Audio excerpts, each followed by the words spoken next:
As many politicians have learned, you don't get to the top without rubbing a few people the wrong way. Kamala Harris is no exception to this rule, and many of her haters have been very public in their criticisms of her.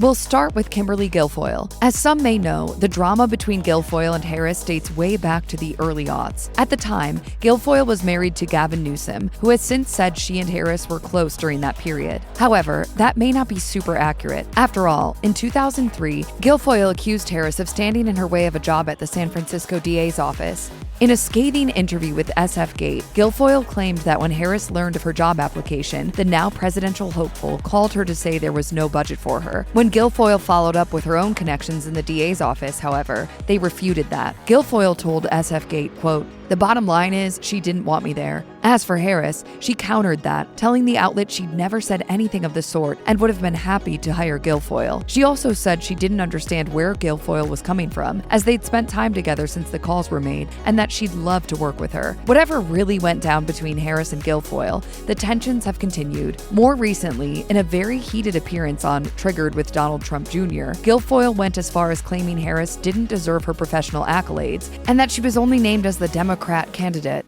Because she's a Black Asian female. I mean, it's outrageous.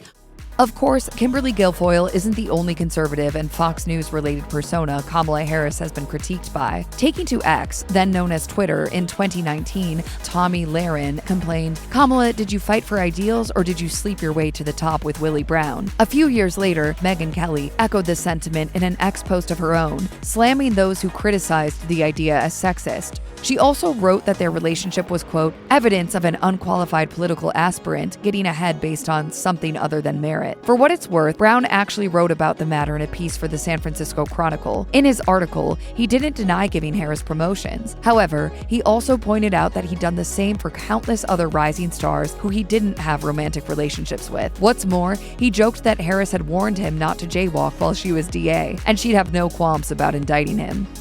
Many were shocked when Amber Rose took to the stage at the 2024 Republican National Convention to praise Donald Trump. And that's when it hit me. These are my people. This is where I belong. Her support for the MAGA crew shows no signs of waning, which makes her constant commentary on Kamala Harris pretty unsurprising. In the wake of the 2024 Democratic National Convention, Rose took to Instagram to shade the fact that the party featured so many celebrities. She quipped, "I was thinking, Kamala should have a new slogan. It should be, let's manipulate Americans into thinking that everything is all good, everything is just funny and laughs and jokes and cool-ass music. I think she should put that on a hat." The video has since been deleted from Rose's Instagram account, so no word on whether she changed her mind. We doubt it, though. Another famous face who isn't a fan of Kamala Harris is Robert F. Kennedy Jr. However, it seems as though that could have something to do with hurt feelings. On August 14th, RFK Jr.'s team confirmed to the Washington Post that he had tried to speak with Harris and potentially be a part of her cabinet in the event of her victory. Unfortunately for the controversial politician, insiders told the outlet that the Democratic Party hadn't shown any interest. Even so, RFK Jr. remained hopeful, telling the outlet, "I think they ought to be looking at every opportunity. I think it is going to be a very close race." Just one day later, though, he was singing a very different tune. Taking to X, RFK Jr. made a not-so-flattering list of comparisons between Harris's proposed policies and those of his late father and uncle. Long story short, he claimed Harris's policies opposed his values at every turn. In addition to claiming that Harris was a warmonger who partnered with big businesses over small ones and accusing her of dodging debates and not giving real updates about Joe Biden's health, RFK Jr. finished his rant with, "I have no plans to endorse Kamala Harris for president. I do have a plan to defeat her."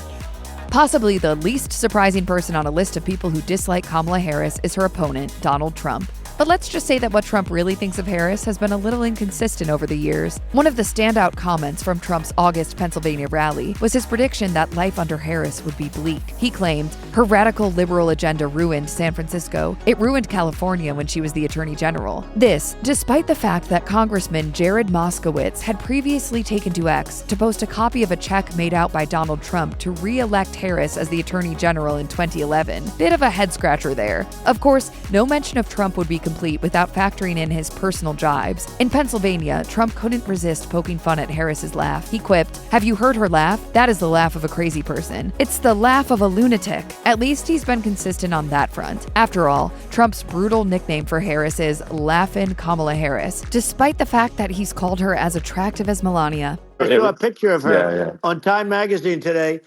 She looks like the most beautiful actress ever to live.